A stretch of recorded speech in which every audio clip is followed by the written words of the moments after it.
Eh, habíamos visto Steiner, llegamos hasta Steiner. No, lo estábamos por ver. Bien, habíamos visto, bien, vamos a un repasito rápido de todo, así pues pasó bastante.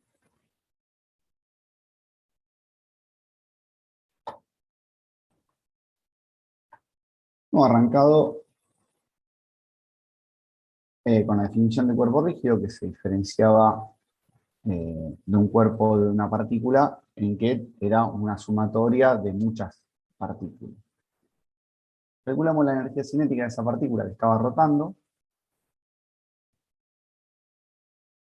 Sabíamos que teníamos esta velocidad que era tangente a la trayectoria y podíamos calcular la velocidad y la pusimos en función de la velocidad angular.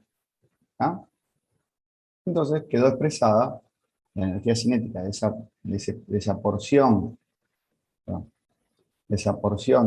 del cuerpo, la porción que estaba acá, en función de la velocidad angular, del radio y de la masa.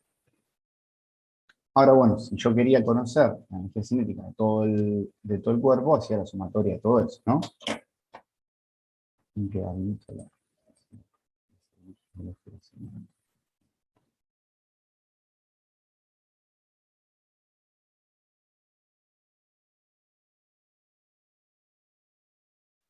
Bien. Para el que entraron recién, estamos haciendo un repaso. Entonces, esto lo hacía de manera discreta, sumando partícula por partícula.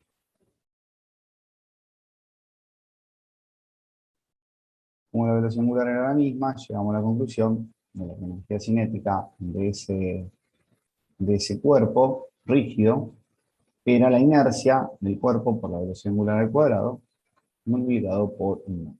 Las unidades de la inercia eran kilogramos metro cuadrado, ¿tá? Y eso era la sumatoria esta que aparecía acá, lo definíamos como inercia. Y nos daba una idea de cómo estaba distribuida la masa en función de este eje de rotación que tomé.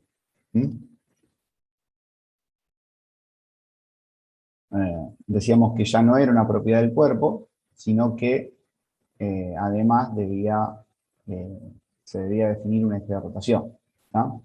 Aparte de la masa que no estaba distribuida.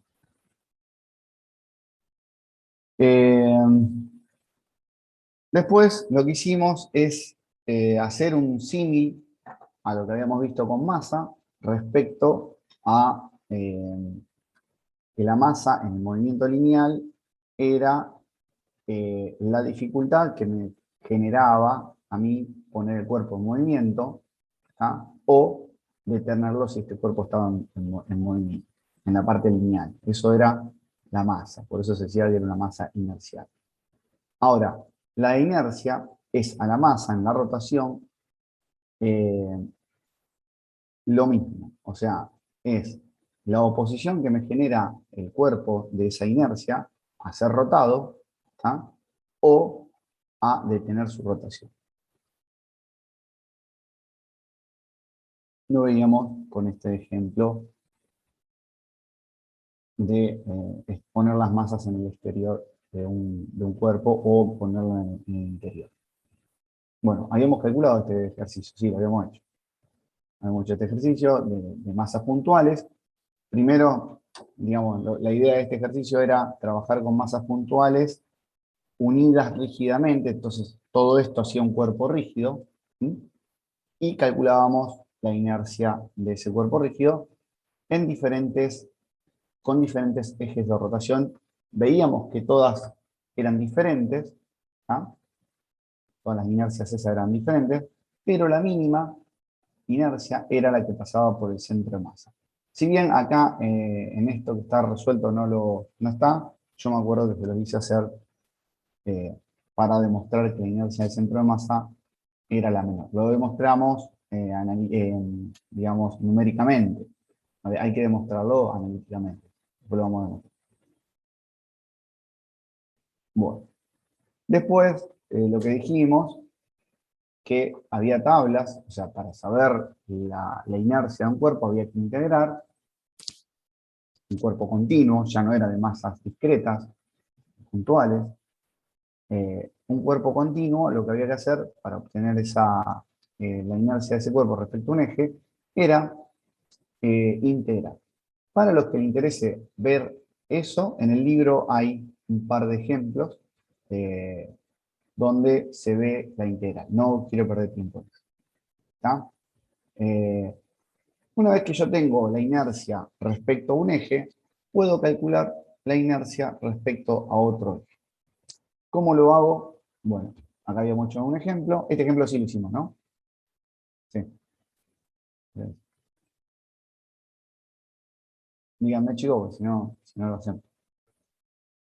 Tengo, Sí, sí, lo hicimos. tengo 3 cursos, los 3 los tengo en diferentes clases. Por eso quiero empezar a nivelar un poquito, porque tengo todo desfasado con esto de que no podía dar clase bien.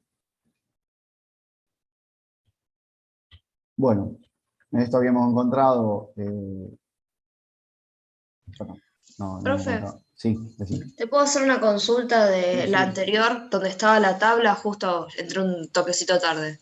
Por favor, la idea de este repaso es que ustedes hagan consulta si tienen alguna duda, para poder parar ahora, explicar y así poder avanzar sobre cosas firmes. ¿Ah? Sí, decime. En el caso de la placa rectangular delgada, si vos ahí tomás el eje, que sería paralelo a o sea, sería un lado B, digamos, Sí, ¿no? sí. ¿Podría ser un lado A y en la fórmula en lugar de poner A, poner B? ¿O no funciona así? Eh, no, no funciona así, en este caso.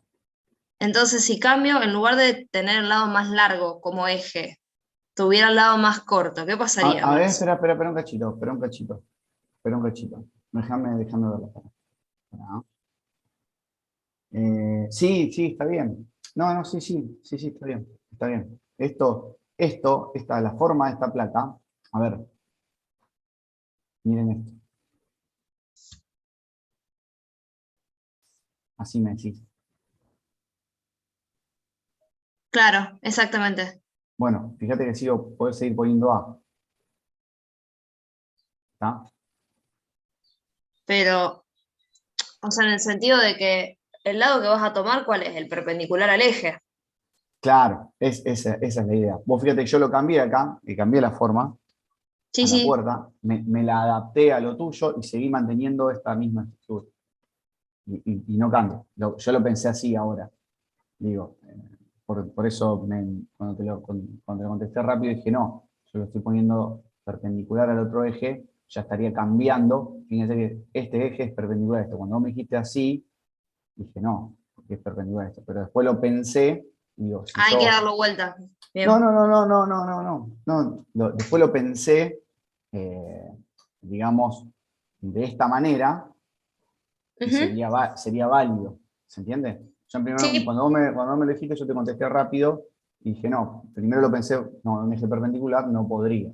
Pero como son dimensiones perpendiculares, sí lo puedo pensar de esta manera y sería válido. ¿Está? Ahora lo que vos me dijiste, digamos, eh, es cambiar esto así, ¿no? Entonces claro. acá pones B, ¿se entiende? Lo puedo hacer Sí. tranquilamente, porque es lo mismo. ¿Está? Ujú. ¿Estamos? Sí, eso solo era. Buena pregunta. ¿Está? Bien. Recuerden que estos son tablas generales. Importante acá es el eje. ¿Está? A ver, si yo a esto le hago pasar un eje por acá, ya no es lo mismo. ¿Está? Ya no puedo usar el radio, me cambiaría. ¿Estamos de acuerdo? O un eje por acá. Todos los ejes que pueda hacer con Steiner los voy a poder hacer respecto a esta pared. En el caso de la esfera, sí, no pasaría nada, porque R es el mismo.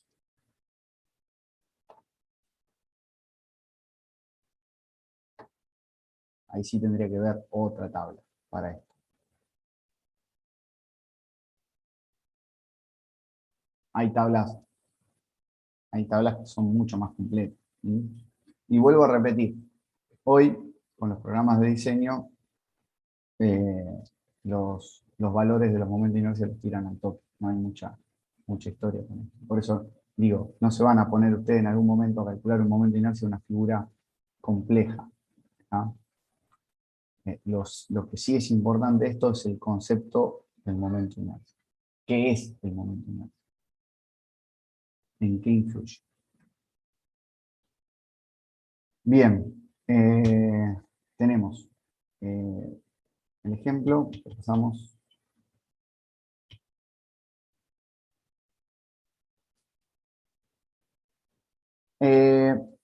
Energía potencial gravitatoria habíamos visto para rotación.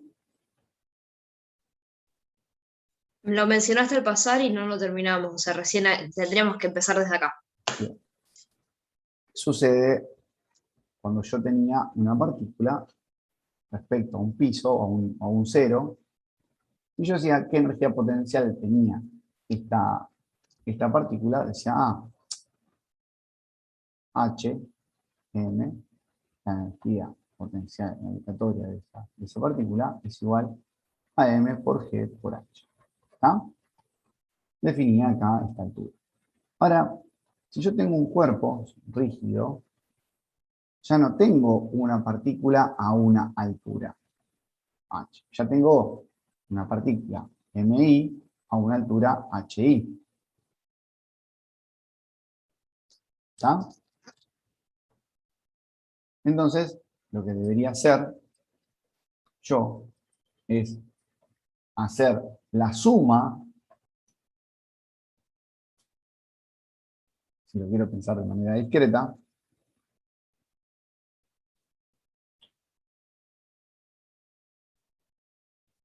la suma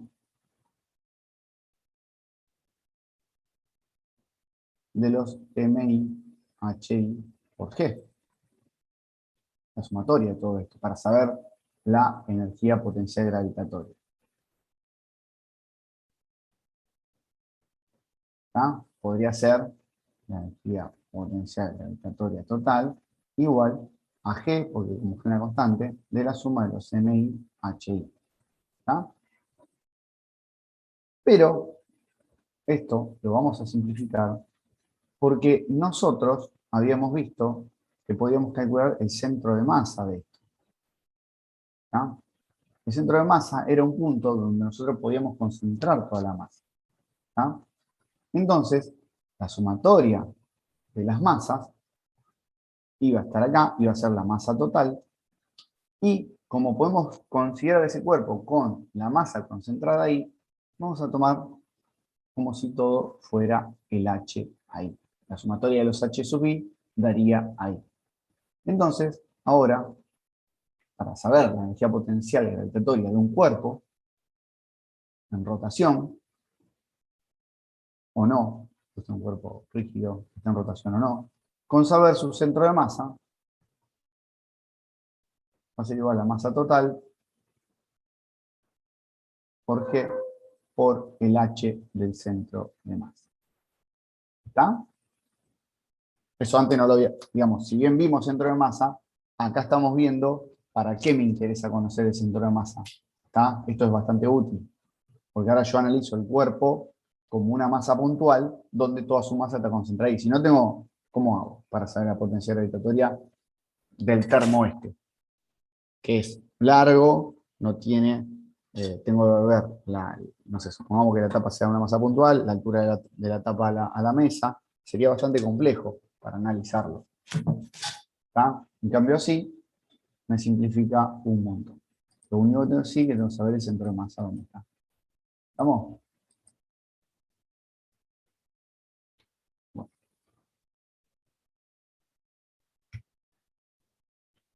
Bien. Cuando dice cuerpo rígido no, acá expresión válida para cualquier rígido, extendido no, es porque también puede considerarse un tanque con agua. ¿Está?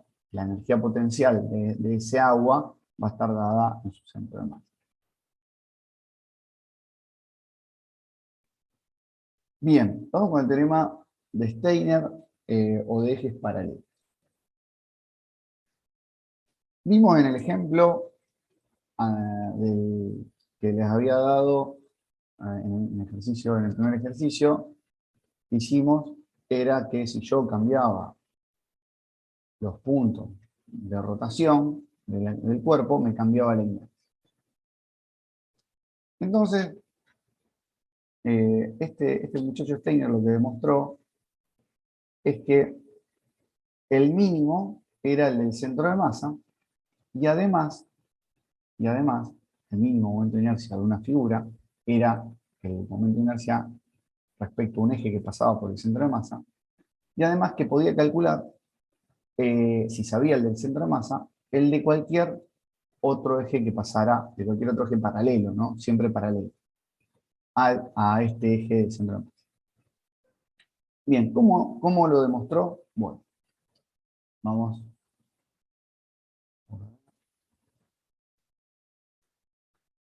Tenemos el eje que pasa por el centro de masa, ¿está? Obviamente perpendicular al plano.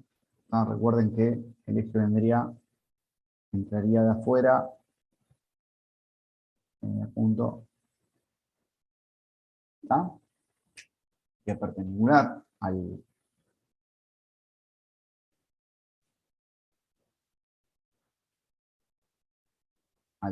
cuerpo. Y lo primero que hago es hacerme un sistema de referencia. ¿Por qué me voy a hacer un sistema de referencia? Porque yo ahora lo que voy a hacer es colocar otro punto de paso de otro eje paralelo y referenciarlo a este que yo tenía. Mi origen, y esto es muy importante, porque después vamos a hacer, hay un par de términos que se van a hacer cero, y van a estar referidos a esto que yo tomé. Como primer sistema de referencia, lo clavo en el centro de masa. Voy a analizar una masa sub i, ¿está? De este cuerpo, primero como hice con todo, y después voy a plantear la sumatoria literal. Si yo quiero saber la inercia de esa partícula respecto al centro de masa, fácil, la calculamos, era el m sub i por r sub i al cuadrado. Si yo quiero saber la inercia respecto al centro de masa de todo el cuerpo, hago la sumatoria de todos. Y es lo que está plasmado acá en esta ecuación. ¿Estamos? Ahora, obviamente las coordenadas de esa partícula va a tener coordenadas x sub i y sub i, ¿no? Puedo dejar expresado ese radio r sub i en función de estas coordenadas, ¿no? Sería y sub i al cuadrado más x sub i al cuadrado raíz cuadrada, porque es la hipotenusa, ¿no? De este triángulo rectángulo. Si yo quiero calcular este triángulo rectángulo, tendría, esto sería x sub i más x sub i cuadrado más y sub i cuadrado, me va a dar r i cuadrado, que debería ser esto, ya completo. ¿Hasta ahí estamos?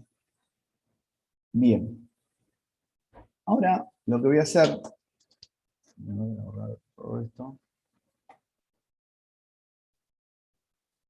Ahora lo que voy a hacer es plantear otro eje paralelo a este que yo había. En realidad un punto de paso que por el cual va a pasar un eje paralelo a al centro de masa, ¿no?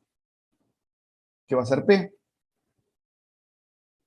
Y ahora lo que voy a hacer es escribir, como escribí la inercia respecto al centro de masa, escribir la inercia respecto a P. Fíjense que la inercia respecto a P, si yo defino la distancia, como había definido R sub i, la distancia de la masa esta sub i respecto a P, va a ser Ti al cuadrado. Antes era Ri, que era esta que estaba acá. Lo mismo, si lo quiero escribir en función de las coordenadas de Ti respecto a este punto P, lo voy a escribir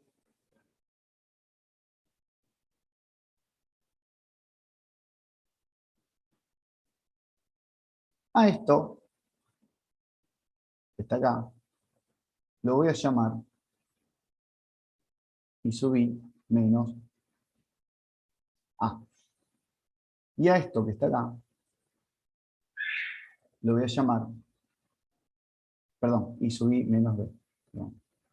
Y a esto que está acá, le voy a llamar x sub i menos a la distancia.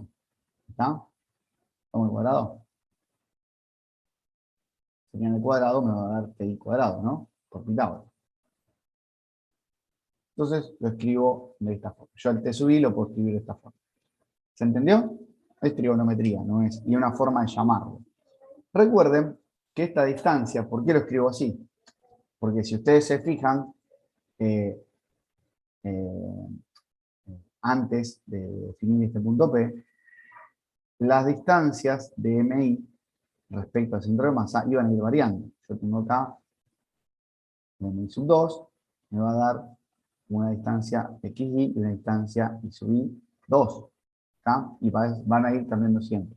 Ahora, como este eje está fijo respecto al centro de masa, esta distancia es fija. A y B es fijo. ¿Está? Entonces, como A y B es fijo, la variable va a ser esta, que expresé de esta manera. ¿Estamos? ¿Se entiende? ¿No se entiende? Me dice. Desarrollo la diferencia de cuadrado. ¿Está? Y me queda todo este choque. Ahora vamos a ver cómo lo resolvemos. Fíjense que yo hasta sigo planteando esto como una sumatoria, ¿no? Como si fuesen todas masas discretas del cuerpo. ¿Eh? Para no complicarla con integrales que ustedes todavía no vienen. Bien.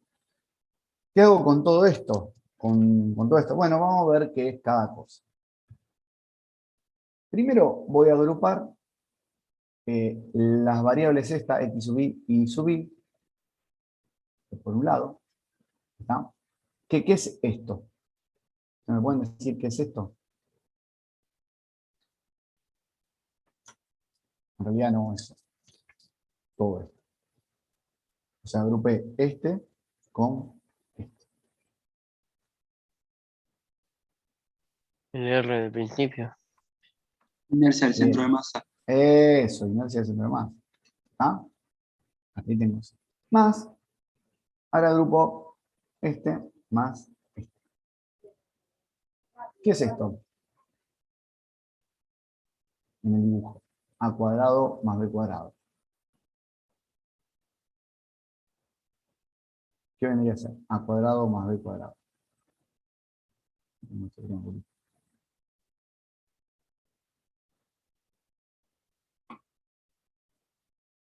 Esto sería cuadrado y esto sería b cuadrado. Perdón, esto sería a y esto sería b. Si lo elevo al cuadrado y lo sumo, ¿qué es? Esta distancia b cuadrado. ¿No? La distancia a la que yo puse el eje paralelo. ¿No? En realidad es esto que está acá. ¿No? ¿Está? ¿Estamos de acuerdo? Y después me quedan estas dos cosas que vamos a analizar qué es. O sea, esto que está acá y esto que está acá. ¿Estamos? ¿Pero esto se entendió? Esto y esto. Fíjense, estoy teniendo que la inercia respecto a otro punto P que tomé, voy a borrar un poco acá un mamarracho. La inercia respecto a un punto P me quedó la inercia respecto al centro de masa más la sumatoria de las masas subí por la distancia al cuadrado. La distancia al cuadrado. Que es una constante. Yo la puedo sacar afuera de la sumatoria de masas. ¿Está? En realidad la voy a poner acá. Siempre va a ser constante.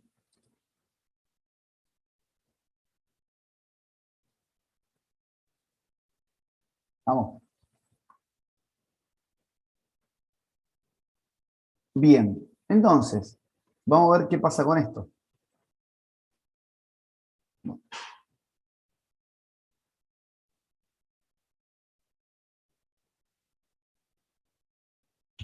Si analizamos qué era el centro de masa, la posición del centro de masa. ¿Recuerdan cuando vimos centro de masa en el tema anterior? ¿Recuerdan que nosotros calculamos el centro de masa? ¿Recuerdan que era una ponderada de la distribución de la masa? ¿Qué hacíamos? La sumatoria de los m sub i por los x sub i sobre la sumatoria de la masa total, ¿no? Con eso calculábamos la posición en x y la posición en y del centro de masa. ¿Está? Ahora, si yo tengo mi eje de referencia, y ahora acá viene lo importante, si mi sistema de referencia es este, y está puesto sobre el centro de masa, ¿cuál va a ser la distancia al centro de masa? La posición xy y y sub i al centro de masa. ¿Cuál va a ser la posición del centro de masa respecto a ese sistema de referencia?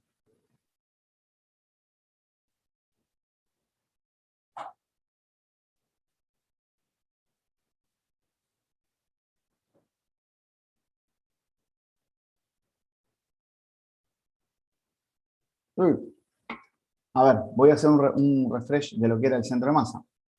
Tengo un par de partículas acá. Recuerdan que hicimos uno de unas partículas que estaban distribuidas así de esta forma.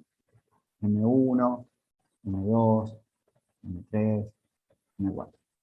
Recuerdan que habíamos puesto un eje de referencia que tenía acá, sistema de referencia acá y un sistema de referencia ahí. Creo que el centro de masa había dado por acá, ¿no? Entonces, voy a tener este vector que va a tener esta coordenada x, centro de masa, y esta coordenada y, centro de masa, ¿no? ¿Estamos de acuerdo? Lo podíamos calcular con esta ecuación, estas dos que están acá arriba. Ahora, piensen esto, si yo en vez de arrancar con esto, hubiese colocado mi centro de masa, mi eje de referencia en el centro de masa.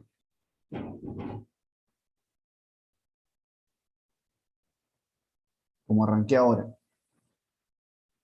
Steiner dijo, me lo voy a hacer más fácil, me lo voy a poner el sistema de referencia sobre el centro de masa. ¿Está? Si lo voy a poner sobre el centro de masa, ¿qué distancia hay al centro de masa, a la posición del centro de masa? 0, 0 y 0. ¿Está? Porque el centro de masa está arriba del eje de referencia.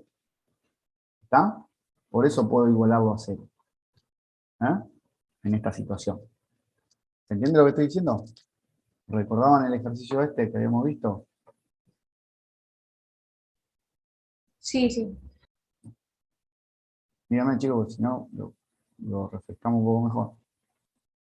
Yo, porque como lo tuvieron que estudiar para el examen, en teoría, deberían saberlo así. Bien, entonces, para que esto se dé, sí o sí, lo de arriba tiene que ser 0, porque la sumatoria de las m sub i no va a ser nunca 0. Para que esto se dé, esto tiene que ser 0.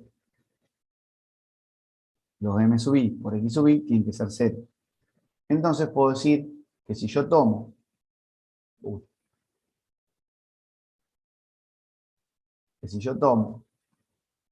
que la posición del centro del eje de referencia arriba del centro de masa, estos términos se hacen 0.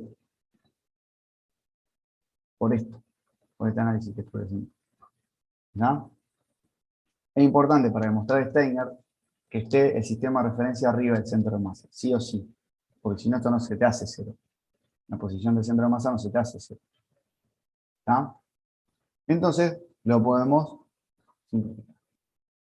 Ahora bien, analizando Steiner, miramos y vemos que la inercia respecto a un punto P paralelo de pasaje de un eje de rotación paralelo al de la inercia centro de masa, va a ser igual a la inercia del centro de masa más la masa total por la distancia a este eje que tomé.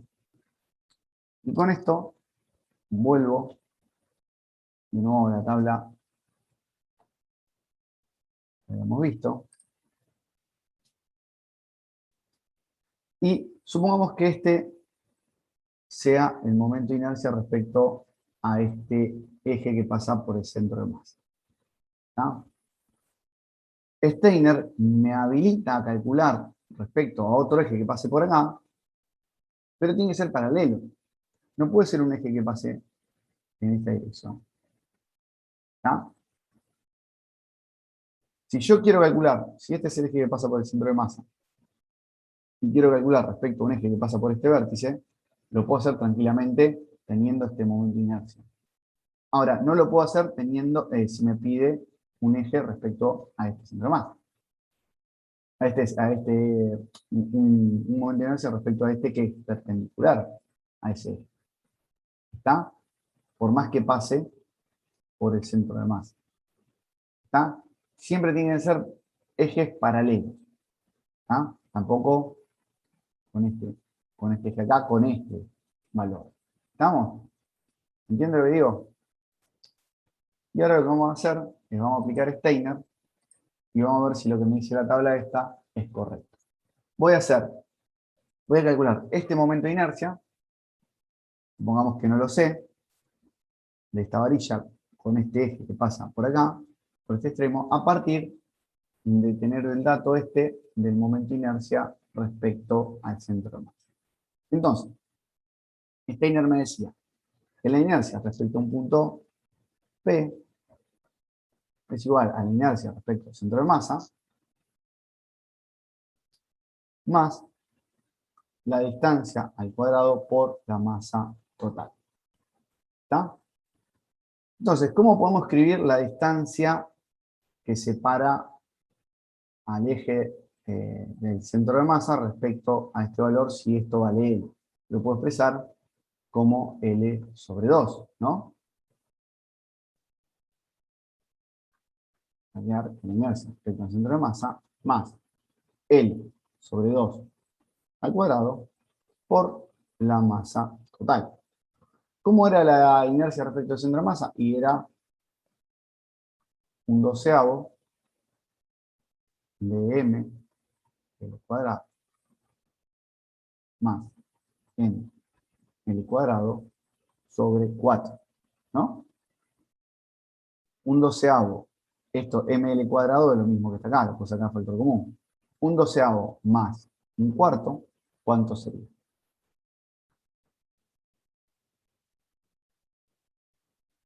Sería un tercio.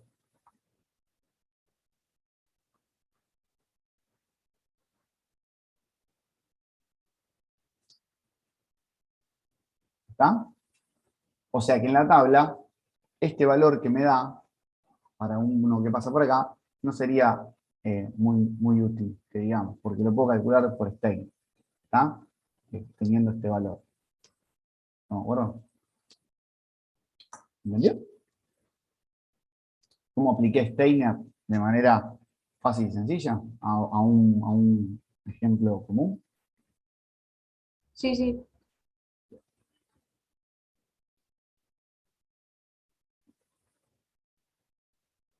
¿Ustedes hicieron algunos cálculos de momento de inercia con David? ¿Hasta dónde llegaron con la práctica? Así veo un poquito cómo ven. Yo mañana también les voy a dar, si avanzo un poquito más.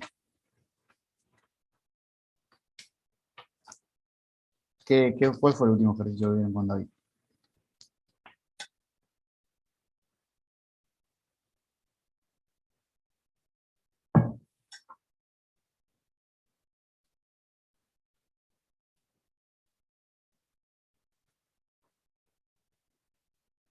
No empezamos nada de esto. ¿No hicieron nada? No. Bien. Bueno. Tengo una pregunta. Si yo tengo, me permite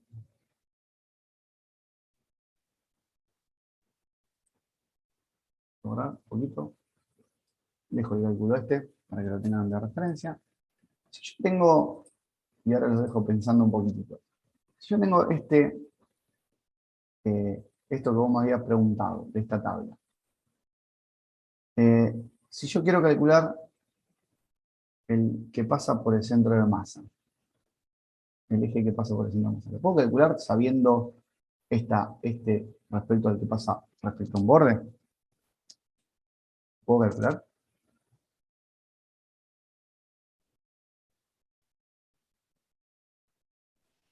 O sea, sería la inercia respecto al centro de masa, que es el que yo quiero calcular, perdón, respecto al punto, vamos a llamarlo P, es igual a la inercia respecto al centro de masa, que es la que yo quiero calcular, más la distancia, que va a ser A sobre 2, al cuadrado, por la masa total, ¿no? Yo quiero saber este valor. ¿Lo puedo calcular? Calcúlenmelo.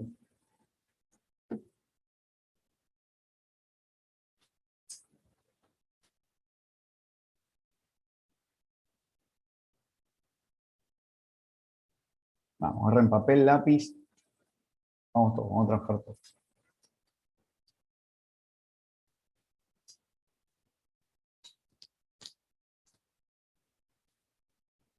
Vamos un poco más interactivas las clases, porque no, me la paso hablando yo hoy.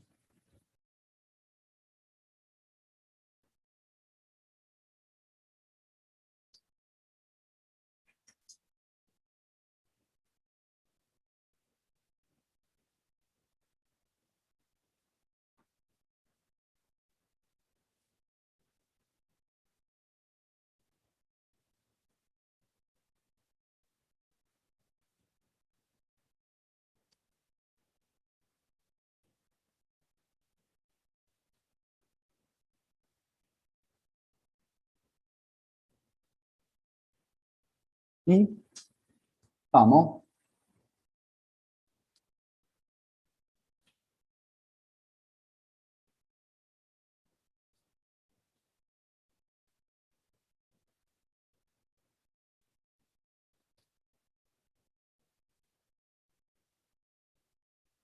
Gente, le dice el comentario que la idea de tomar el último parcial es después de que terminen las clases.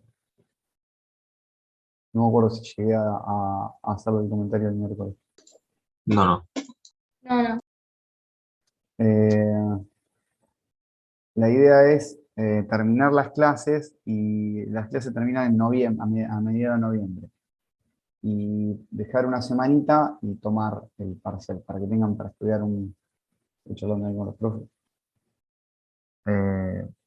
Tomarlo fines de noviembre podría llegar a ser principio de diciembre, pero bueno, depende un poco de cómo vengamos con las mesas. Yo para que más o menos se vayan organizando con la materia. Sí, sí, buenísimo. ¿Y consulta va a haber o ya no? Sí, sí, sí. Sí, sí. Ah, Sí, sí, genial. esa semana vamos a estar haciendo consulta. La idea es eso. Igualmente no se duerman porque faltan varios temas. Falta terminar esto, movimiento armónico simple y hidrostática y hidrodinámica. Son temas largos.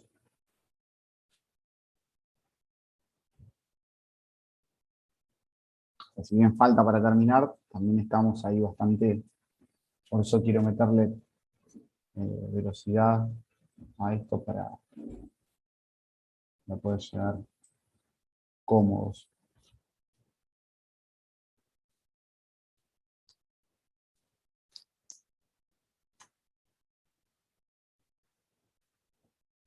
Bien, ¿calcularon?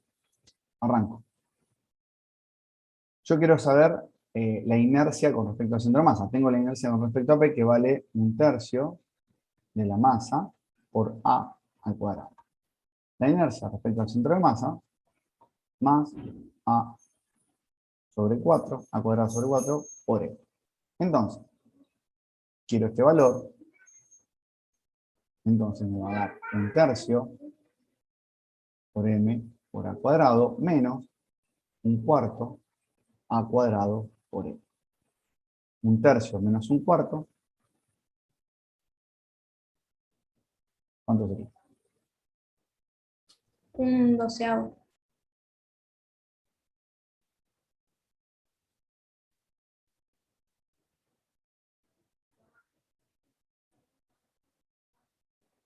MA cuadrado.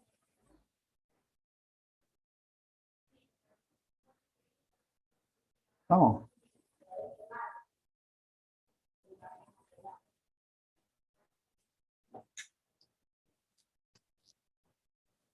Bien. ¿Se entendió? O sea que si tengo la inercia respecto a un eje, puedo calcularla respecto a uno del centro de masa. ¿Está? ¿Me acuerdo? ¿Mm?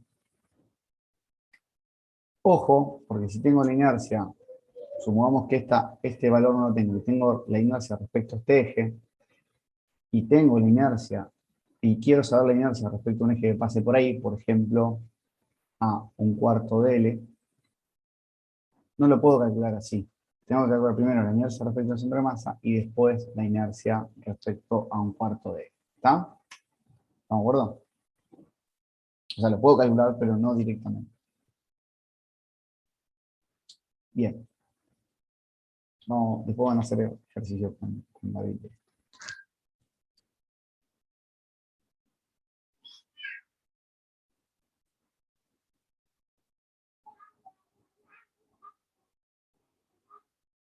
Bien. Una característica interesante es el radio de giro de cuerpos rígidos. El radio de giro es una distancia en sí, digamos como definición es una distancia, donde yo puedo considerar, digamos, es bastante abstracto, digamos, el concepto, pero es bastante útil. Lo van a ver después cuando den mecánica eléctrica, lo vamos a ver, lo vamos a retomar, pero es como si yo considerara una distancia, yo supongamos que tengo un cuerpo, ¿no? Tengo un eje de rotación. ¿Tá?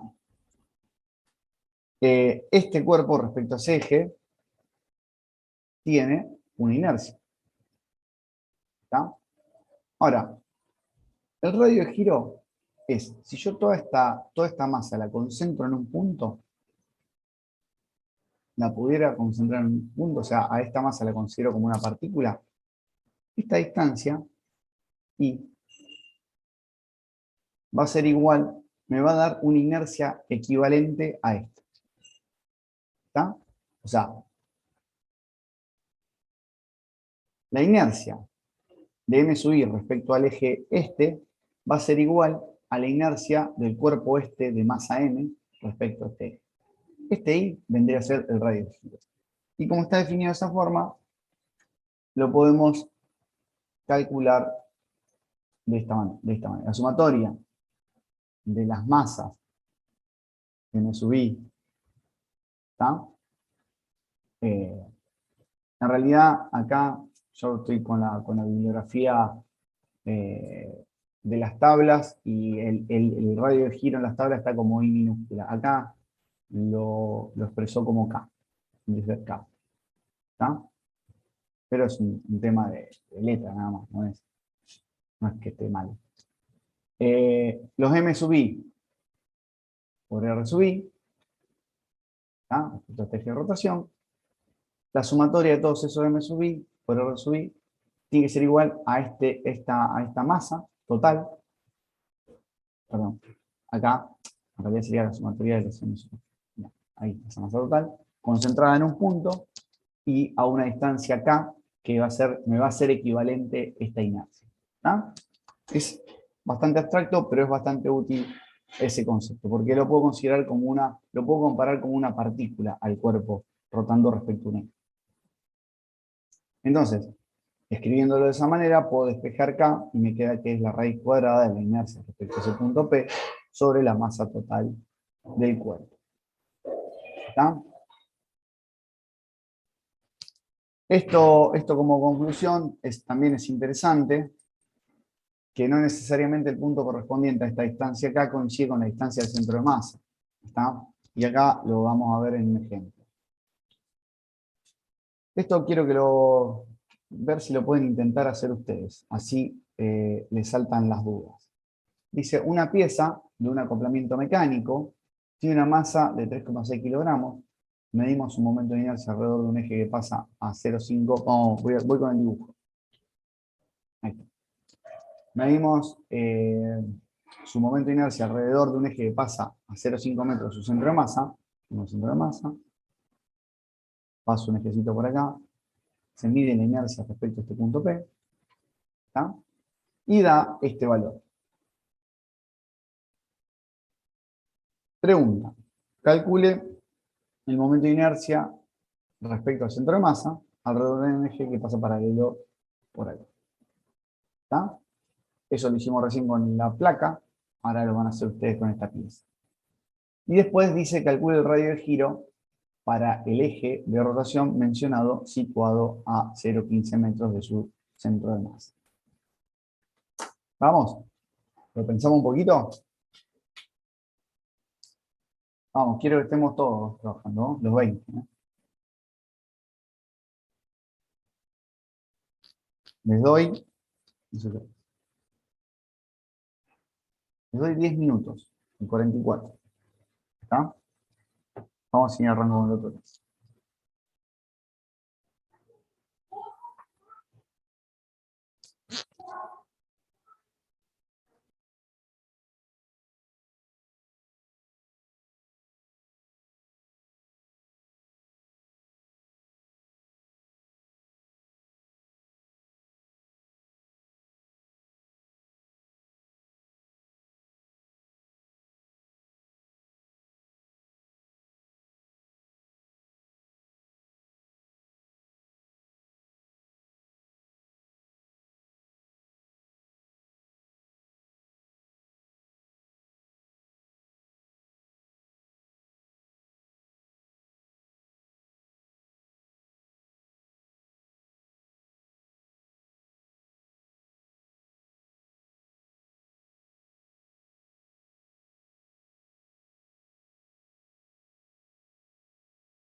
¿Y gente?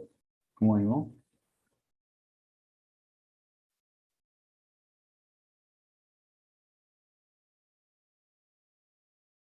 El A me dio 0,051, pero no El sé si A, está bien.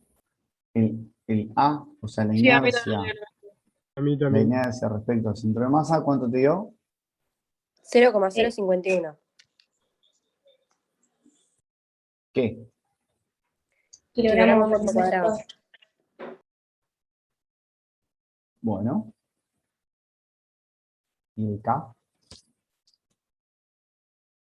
0,19, puede ser. ¿Y las unidades que es? Perdón, metro. Estábamos en metro. Las unidades del K son en metro. Es una distancia. Por Ah, eso, claro, sí. cuando definí, es una distancia. Bien, fíjense que el K, el radio de giro, como si yo concentrara toda esta masa en un punto, me va a dar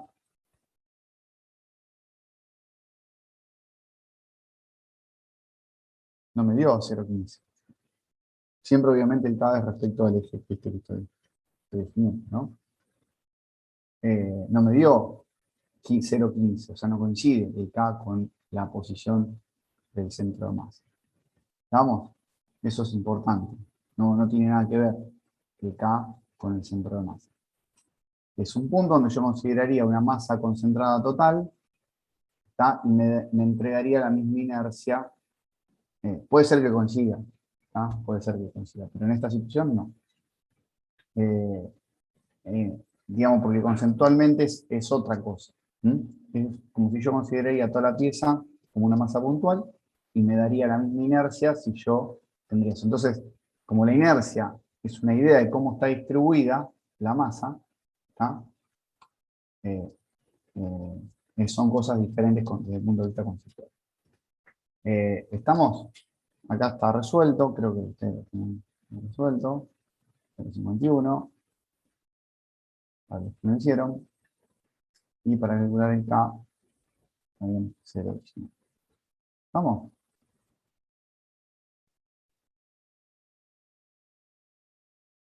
Bien. ¿Alguna duda con respecto a esto?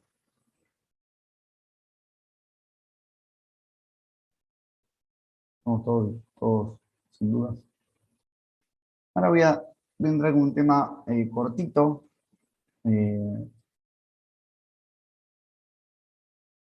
Y si bien nosotros ya habíamos visto algo de dinámica de movimiento rotacional, esto va a ser la segunda parte.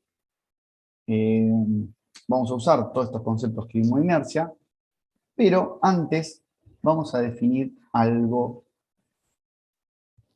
o vamos a tratar de analizar algo que se llama torca o torque. Si yo tengo una llave para ajustar o desajustar tuercas o tornillos, el tornillo lo que yo hago es tratar de rotarlo, ¿no? Para que enrosque y entre apriete, o desenroscarlo para desmontar una pieza o un equipo. Todos hemos visto tornillos y tuercas, ¿está?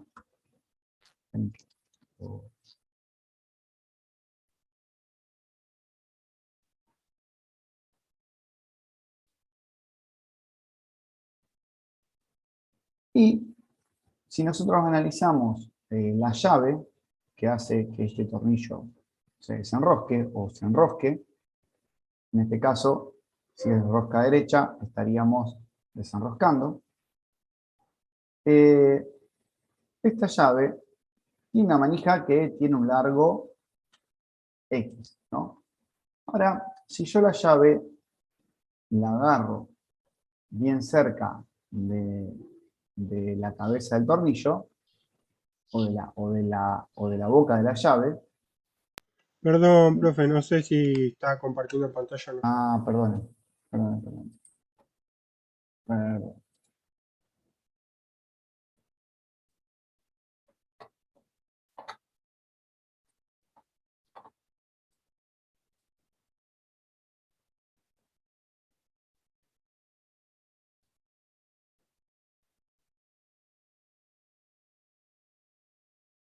Ah, estaba acá.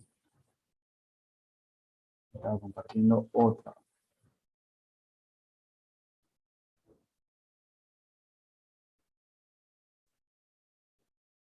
Bueno, volvemos de nuevo. Si yo tengo un tornillo, una tuerca, al cual yo quiero como ajustar o desajustar, uso una llave, está como esta, todo el mundo ha visto una llave fija en esta situación. En este caso, hay distintos tipos de llaves que usan el mismo principio. Y lo que yo estaba comentando es que si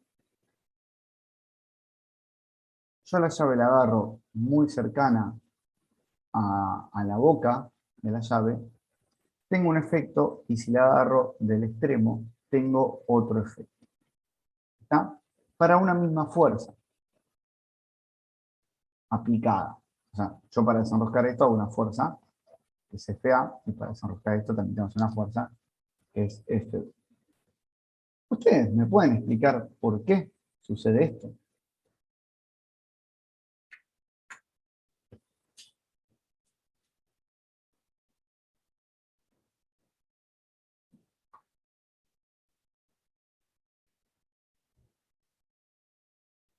¿Nadie? Bien. Entonces vamos a tratar de, yo lo que me interesa a mí es hacer algo, un análisis intuitivo, y después, bueno, tratar de meter la física para poder dar una explicación. Obviamente que si la agarramos de la parte más alejada al centro de rotación, vamos a tener mejores resultados que si la agarramos respecto a una zona cerca a la boca, cercana a la boca. Para eso tiene el mango la llave. Hay otra llave, no sé si han visto, que se llama Neffe, francesa, que tiene un mango muy largo que usan los plomeros por lo general, de una forma, se usa para desajustar cañerías. Y a este mango muchas veces le agregan un caño, así, para poder pisarla y poder hacer mucha más fuerza. Entonces, sin duda, viendo esto, o por ejemplo, los gomeros, cuando cambian una cubierta de un auto, ¿tá? Usan una llave con una palanca y se paran arriba de esa palanca para poder desajustar un tornillo. Sin duda, una tuerca. Sin duda que hay un fenómeno, ¿tá? Que es la distancia respecto al eje de rotación. ¿Tá? Yo incremento algo para una misma fuerza, incrementando la distancia. Eso lo puedo analizar desde el punto de vista intuitivo. Bien. Esa fuerza por esa distancia, antes de entrar ahí, esta fuerza por esta distancia de A, le voy a llamar torque o torca. Lo mismo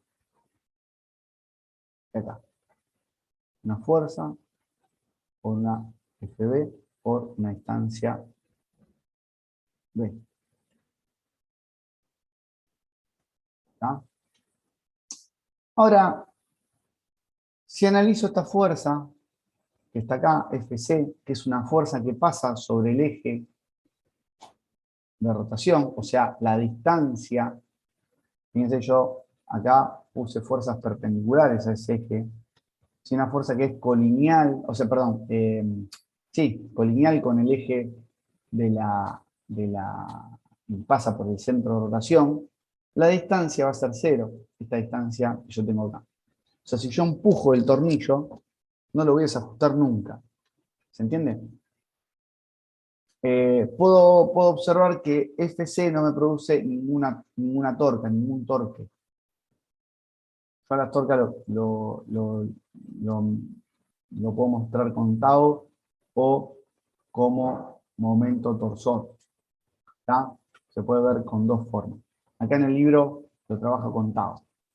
¿Tá?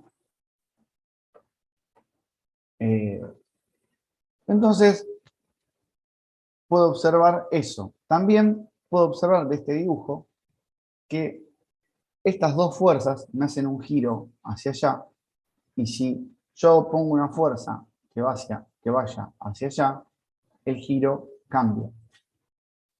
¿No? Va hacia el otro lado. Uno es horario y otro es antihorario. O sea, una fuerza ajustaría y otra fuerza desajustaría. Entonces no son las mismas fuerzas. ¿No? Perdón, no son los mismos momentos. Viendo esto, haciendo un análisis de un cuerpo donde actúan diferentes fuerzas, yo puedo ver que algunas generan torques, torque 1, torque 2, y otras no generan torque, como esta, cuando pasa por el eje que yo definí como un eje de rotación, el eje O. Ahora, esta fuerza F3, si yo defino otro punto de eje de rotación como A, sí me va a generar torque, porque yo acá tengo una distancia. Fíjense que las distancias al eje de rotación son prolongaciones de las rectas directrices, donde están contenidas las fuerzas, y después se traza una perpendicular que pasa por el eje O. ¿Por qué? Porque esta es la mínima distancia a la cual pasa la recta directriz por el eje de rotación. ¿Está? Las fuerzas cuyas rectas directrices pasan sobre el eje de rotación no me generan torque. ¿Está? Y vamos a definir en sentido positivo de las agujas del reloj, la rotación, o sea, si la fuerza me hace rotar en sentido de las agujas del reloj, lo vamos a definir como negativo. Lo vamos a considerar como negativo. Para tener un sistema de referencia, ¿no? Y si gira antihorario, lo vamos a tomar positivo. ¿Está? Como convenio. Ahora bien, hasta acá yo les dije que estuvimos analizando el valor de esta fuerza por esta distancia, y que si era positivo o negativo. Pero fíjense que la fuerza es un vector. ¿Ah? Entonces, vamos a ver, primero vamos a calcular el módulo de este torque. Vamos a ver en qué dirección y sentido está este torque. Y vamos a escribir la ecuación, vamos a definir la ecuación. Vamos a salir de lo intuitivo que estamos viendo ahora y vamos a expresarlo de manera física. Para eso, primero voy a analizar una fuerza cualquiera, ¿está? Respecto a una palanca, a un brazo de palanca, que está agarrado a un punto de rotación. Yo acá tengo, esta imagen, yo saqué el libro, una mano que agarra una palanca y está haciendo una fuerza hacia arriba, ¿sí? En esta dirección. Lo que voy a hacer es descomponer esta fuerza, ¿está? En una que es colineal con el eje de la manija y otra es perpendicular al eje de la palanca. ¿Ah? Como habíamos visto, la componente radial no va a generar torque. O sea, F por el coseno de este ángulo, y phi, que está acá, es el ángulo que en este caso estaría tomando la fuerza F con respecto al eje este. ¿Está? Tomé ese ángulo. Ahora, la componente esta, la tangencial de la fuerza, esa componente tangencial, va a ser la encargada de generarme la torca esta. ¿Y cómo calculo esa torca? Bueno, había dicho que lo calculaba con el módulo de la fuerza, esta F, que es F seno de phi, ¿ah? Y la distancia mínima que pasa la recta directriz que contiene. La mínima distancia va a ser esta, ¿no? R. ¿Está? ¿De acuerdo? Entonces tendría el valor de la fuerza tangencial, que es este, por R. Esa es una forma de calcular la torca, el valor escalar.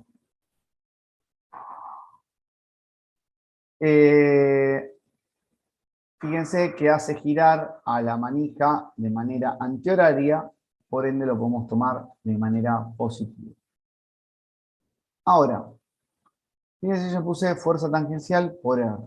La fuerza tangencial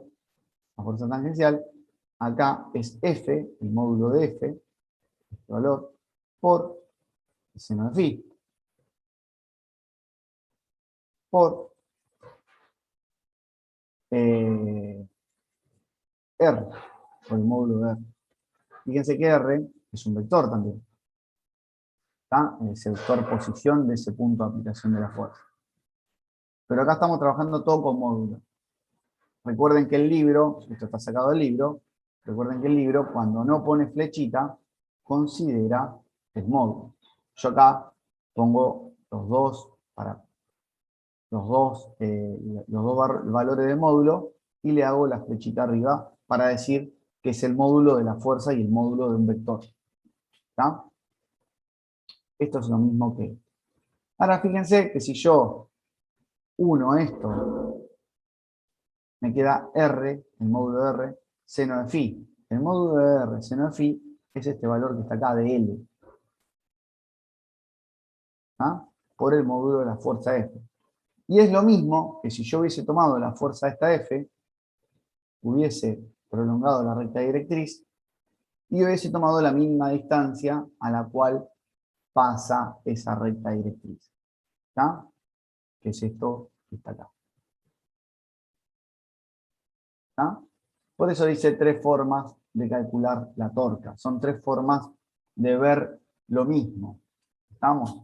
Desde el punto de vista de lo escalar, del valor numérico de eso.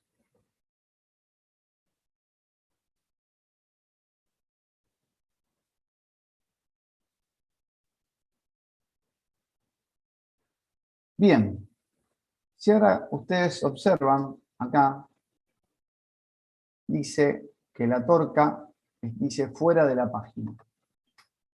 ¿Recuerdan que nosotros para ver la velocidad angular, la aceleración angular, usábamos una regla que se llamaba regla de la mano derecha? ¿Está?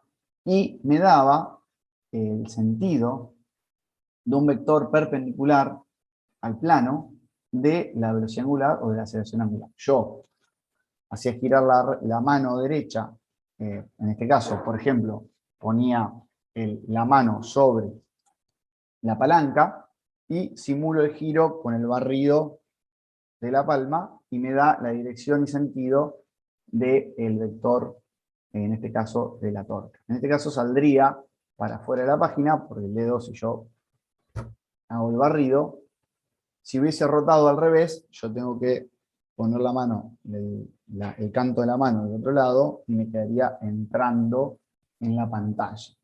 Entonces sería, si la fuerza F esta hubiese estado en esta dirección, la manija rotaría en esta dirección, entonces la torca no estaría representada como un punto, sino como una cruz. Estaría viendo la parte de atrás del vector. ¿Está? Ahora lo vamos a ver un poquito mejor. Pero, sin duda, hay una relación vectorial. ¿Cómo hago para ver eso? Y yo acá, en estas 3 formas que puse para calcular la torca, no lo veo de manera vectorial. ¿Se entiende? Hay algo que me está faltando. ¿Está? Recuerden siempre, esto que está acá, que dice, cuidado, la torca siempre se mide en torno a un punto, en este caso O, pero siempre un punto. ¿Está? No es solo la fuerza, sino que tengo que decir la fuerza respecto a qué punto.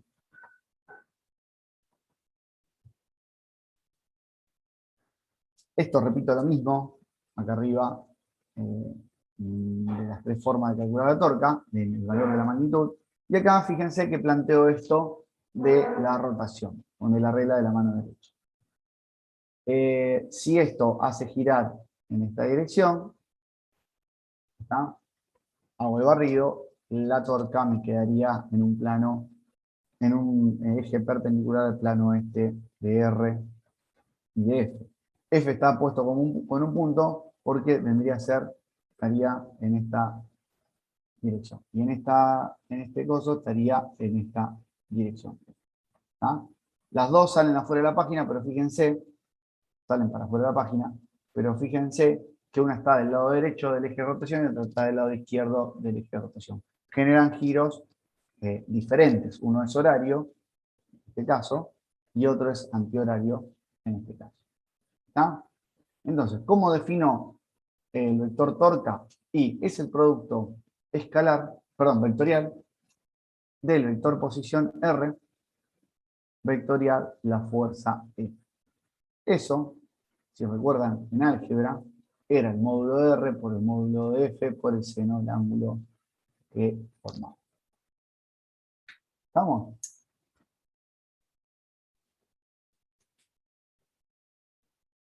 ¿Se entendió? termino haciendo una definición, ¿no? Pero, como conclusión, ¿qué puedo decir? Que la torca es un vector, ¿está? Y que para calcular su módulo, tengo que hacer el módulo del vector posición por el módulo de la fuerza por el seno del ángulo que forman los dos vectores. No tengo una buena hora. Se me va para hacer un ejercicio. Vamos a hacer un ejercicio de práctica.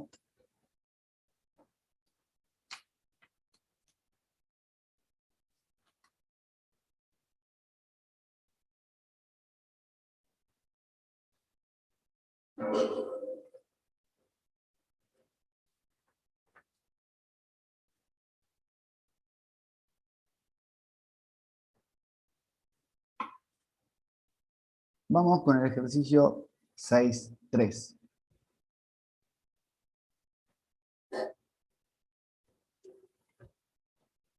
Lo último que dejamos planteado lo terminamos mañana.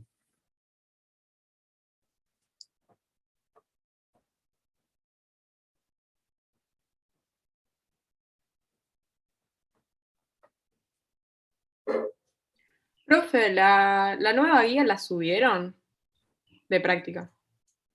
No tengo ni idea. La subo. O le digo a David que la suba. Igualmente están en la página de Ricardo Pérez Sottili, que es el profe que la hizo. Es Websindario. No me puedo acordar. Creo que la puse Sí, ya sé. Listo, gracias. de ahí la pueden descargar. Si no está, avísenme que veo como tengo una guía vieja. Por eso vamos a ver si el 6.3 es el mismo que el de ustedes. El 6.3 es de una tranquera. Si no me importa porque lo dibujo.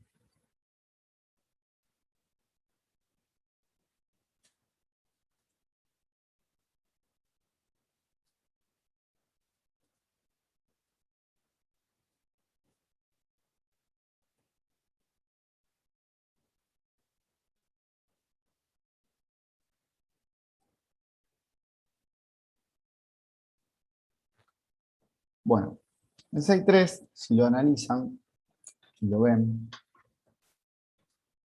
dice la puerta del corral de la figura 6.3 tiene 4 metros de ancho, 2 metros de altura. Vamos a dibujarla. Hay muchos datos ya.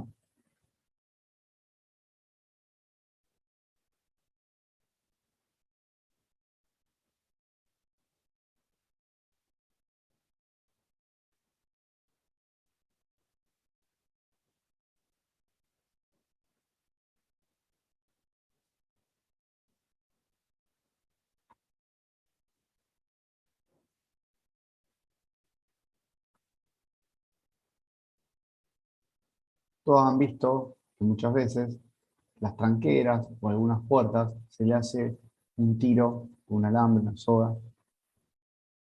¿Para qué? ¿Para qué se le hace?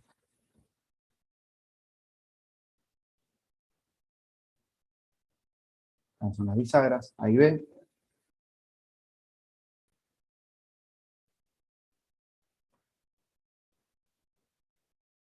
¿Para qué se le hace este tiro?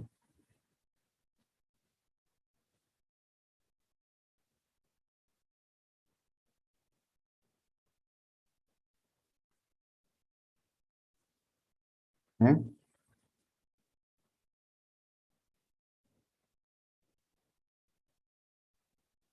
¿Para qué se le aplica el tiro ese? Para que la puerta no caiga. Para que la puerta no se caiga. En realidad, en teoría, deberían aguantar las bisagras. Pero ¿qué pasa? Como tiene mucho vuelo, se llama vuelo no es una puerta común de casa, tiene mucho vuelo, las bisagras estas no alcanzan a soportar eso. Y eso es un fenómeno de esto que hablábamos de momento o brazo de palanca. Vamos a analizar, dice, pesa 500 newton, o sea, me está dando el peso. Vamos a situarlo en el centro de masa. 500 newton. Y tiene bisagras A y B. Para aliviar la tensión en la bisagra superior se instala un alambre CD. La tensión en CD se aumenta hasta que la fuerza horizontal en la bisagra A es 0. Si yo hago el diagrama de cuerpo libre, vamos a analizar. No lo vamos a calcular hoy, lo vamos a terminar de calcular mañana, pero me interesa hacer el análisis. Si no me voy a apurar mucho para terminar de calcularlo y me interesa hacerlo tranquilo. Es fácil, pero hasta que le agarren la mano requiere práctica. Si yo hago el diagrama de cuerpo libre de la puerta, voy a tener una fuerza que está tirando. Yo acá, lo que me dice el ejercicio es que le pongo un tensor de alambre acá y empiezo a enroscar el alambre, empieza a tirar, o sea, empieza a crecer esta fuerza, ¿no? Y si yo no tengo esta fuerza, ¿qué pasa acá? En la bisagra, esta que está acá, la bisagra me va a hacer una fuerza hacia allá, una reacción en A hacia allá. Y acá, la bisagra va a hacer una reacción, que está acá abajo, RB va a empujar abajo hacia allá, si yo no tuviese esta fuerza F, por el solo peso propio de la puerta. Y además voy a tener una reacción en B para que la puerta no se caiga en I, ¿no? Todo eso va a ser digamos, la situación esta si no tuviese la fuerza F.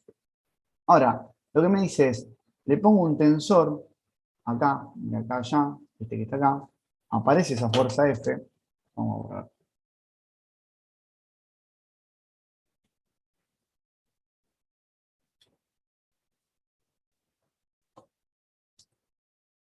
Aparece esta fuerza F, la empiezo a hacer incrementar con el tensor enroscando el alambre, y ¿qué pasa? Se empieza a levantar la puerta, como dijeron ustedes, es para levantar la puerta. Empieza a levantar la fuerza y llega un momento que desaparece esta fuerza. Ya no está tirando la bisagra. ¿Está? ¿Estamos de acuerdo? Lo que sucede, me dice que tense tanto para que RAX desaparezca. ¿Mm? Bien, entonces dice, ¿qué tensión hay en el alambre CD? ¿Cuál es el valor de esta Profe, fuerza? Sí, ¿por qué no me di cuenta por qué anulaste la RX? porque yo empiezo, si yo no tuviese la fuerza F esta que está acá, aparece esa RX, ¿no? Ahora, me está diciendo, tensá el alambre, ponele un alambre acá, este que está acá, poner el tensor y empieza a ajustar. Cuando uno empieza a ajustar, fíjate, si yo tengo esto que está acá, yo empiezo, si yo solo lo agarro acá, no sé, no me veo, a ver, esperen un cachito que me voy a ver. Vamos a hacer algo más. Tengo la tapa de la calculadora, es la puerta, ¿no? Si yo, esto que está acá es la bisagra A, acá tendría la bisagra B. Si yo no le pongo la bisagra B, esto cae, ¿no? Entonces, ¿qué hago? Pongo la bisagra B y estoy tirando para que esto no caiga. Está la bisagra A acá abajo, haciendo una fuerza, empujándola, y esta teniéndola para que no se caiga. ¿Está? Ahora me dice, acá agreguémosle una fuerza, en este extremo, que vendría a ser el tensor, para que ajuste de tal manera que no haya necesidad de poner una bisagra B acá arriba. O sea, que se haga cero la fuerza ahí. Entonces, le voy dando una tensión cada vez mayor hasta que esta tensión desaparece. O sea, arriba era A y abajo B. No, sí, arriba era A, les dije al revés. Acá abajo es B. ¿Está? Voy pensando para que A desaparezca. ¿Estamos? Bien, sí, Lo dije al gracias. revés. Entonces, empiezo a aplicar esta fuerza para que esta tensión desaparezca. Bien. Vamos a ver cómo podemos calcular esto.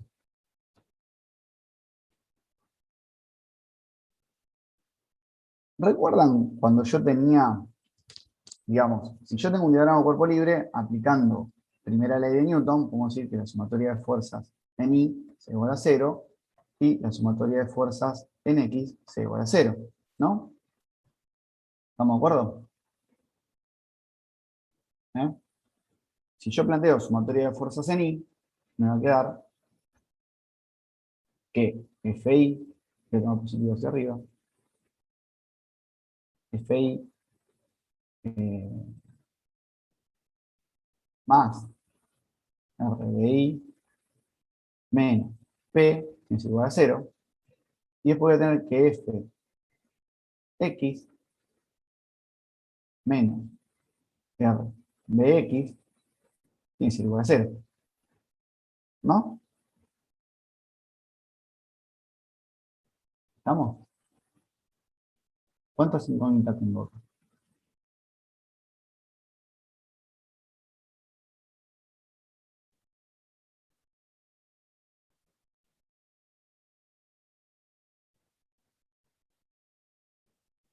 Uno positivo es este.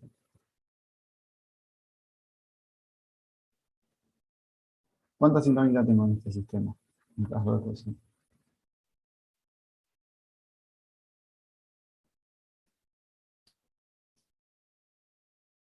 ¿Cómo, profe? ¿Fuerzas externas? Quiero calcular todas las fuerzas. No, incógnitas. Sí son todas fuerzas externas.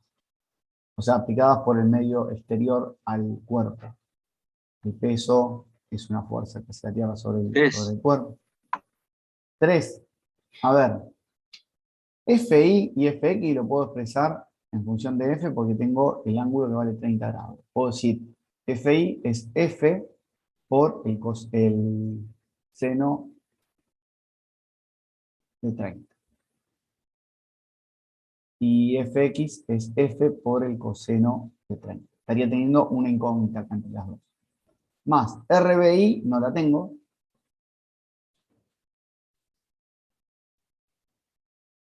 Y P sí lo tengo. Esto no. Y RBX tampoco lo tengo. ¿Está? Estaría teniendo 3 incógnitas. Con 2 ecuaciones. No lo puedo calcular. ¿Estamos? Al sistema este. Hay algo que me va a ayudar. Y está referido para calcular esto, que van a ver que va a ser muy sencillo el cálculo, que es la sumatoria de torques.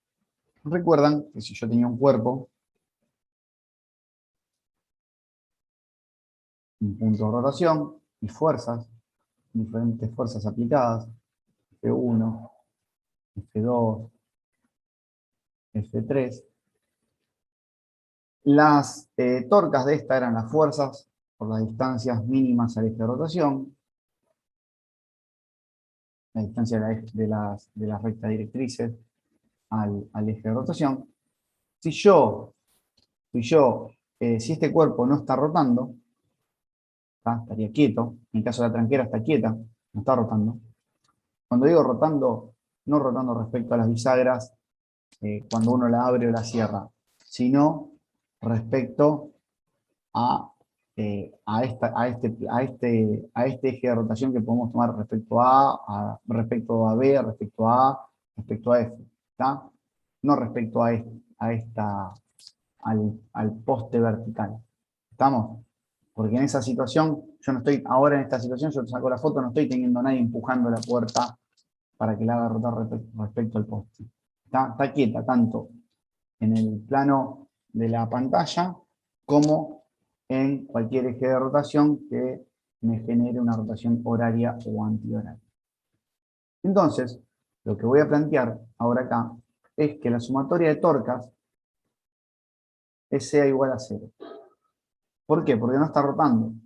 Si no tengo torcas, no está rotando. Y en realidad no es que si no tengo torcas, si la sumatoria de torcas es igual a 0, no está rotando. Fíjense, el caso del tornillo, que teníamos la llave,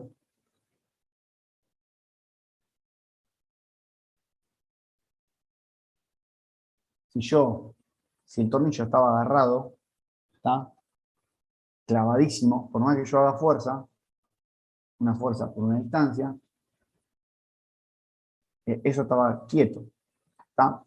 El momento torsor que me estaba generando el agarre del tornillo en los filetes del tornillo con el elemento que estaba unido, se oponía a esta fuerza por esta distancia. Por más que yo haga fuerza, esto no giraba. Entonces, ahí la sumatoria de torcas era igual a 0. Acá sucede lo mismo. La tranquera no está rotando. ¿Está? Entonces puedo plantear esta ecuación que tendría que ser un similar a segunda ley de Newton. Perdón, vamos a arrancar con la primera ley de Newton, que es sumatoria de torcas sea igual a 0. Pero obviamente debo definirlo respecto a qué punto y con una dirección, con un sentido de rotación positivo o negativo. Por ejemplo, fíjense, si yo planteo la rotación respecto a este punto, respecto a B, acá lo llamo B, un eje que pase por B, o sea, que el eje sea perpendicular a la pantalla, y planteo la rotación de esta situación, de este. Empiezo a analizar todas las fuerzas por las distancias respecto a este eje, ¿no? Entonces, voy a decir, bueno, la recta directriz de esto, de F, pasa por acá, y la distancia mínima es esta. Después, la del peso P pasa por acá, y la distancia mínima es esta. ¿Está? En este caso serían 2 metros. En este caso habría que calcularla. O puedo hacer también las componentes de F, Fi y Fx, y calcular las distancias de cada recta directriz. ¿Está? Ahora lo vamos a dibujar bien. Pero todo eso tiene que ser igual a 0 porque no está rotando. ¿Está? Y eso yo lo tengo que aclarar acá. Yo voy a decir la sumatoria de torques en B con sentido positivo, por ejemplo, antihorario, porque lo definí. Puedo tomar al revés si quiero, pero lo tengo que definir acá. ¿Está? Para poder tener... Es lo mismo cuando hago sumatoria de fuerzas en eje X, que yo hice esto acá. No hay una regla que diga que tengo que tomar hacia la derecha o hacia la izquierda. Depende del sistema de referencia que yo me toque. ¿Está? Acá lo mismo, rotacional. Depende del sistema de referencia que yo me toque. Entonces lo que hago es ahora hacer sumatoria de fuerzas. Me va a quedar, yo lo voy a plantear. ¿Está? La clase que viene, o sea, mañana, lo volvemos a retomar y lo hacemos bien prolijito y bien detallado. Lo voy a escribir acá. Va a ser menos P, porque esto me va a hacer rotar horario, por 2 metros. Estos son 2 metros. Le dan 8 eran 4, la mitad son 2 metros. Después va a ser más Fi por 4 metros. La distancia de Fi van a ser 4 metros a la recta directriz. Más Fx me va a hacer rotar a la tranquera respecto a B en sentido antihorario por 2 metros, que serán 2 metros. ¿Está? Y después, las otras fuerzas que tengo son RBI y RBX, que la distancia al eje de rotación es 0, porque estoy tomando en B el eje de rotación. ¿Está? Entonces ni la pongo. Eso es igual a 0. Si ustedes se fijan, en esta ecuación, vuelvo a tener dos incógnitas. Pero, ¿qué sucedía con estas dos incógnitas? Fi y Fx. Fi era F seno de 30 y Fx era F coseno de 30. O sea, termino teniendo una sola incógnita. Y ahí lo resuelvo. Mañana lo vamos a resolver, vamos a hacer completo, tranquilo. Entonces, fíjense qué bueno que está esto de la sumatoria de torques, esta propiedad que tenemos de hacer una sumatoria de torques igual a 0, cuando está estático desde el punto de vista rotacional, o sea, no rota. Después vamos a ver otro tipo de movimiento cuya sumatoria de torques es igual a 0, pero igual tiene rotación, que es el caso de velocidad angular constante. Lo teníamos en traslación, que era cuando teníamos una velocidad constante, la sumatoria de fuerzas era igual a 0. ¿Está? Acá viene a ser exactamente lo mismo, pero para rotación. Bueno, cortamos acá y mañana lo retomamos de nuevo esto y lo resolvemos bien, bien tranquilos, bien detallando todo para que quede ya resuelto bien. Nos vemos.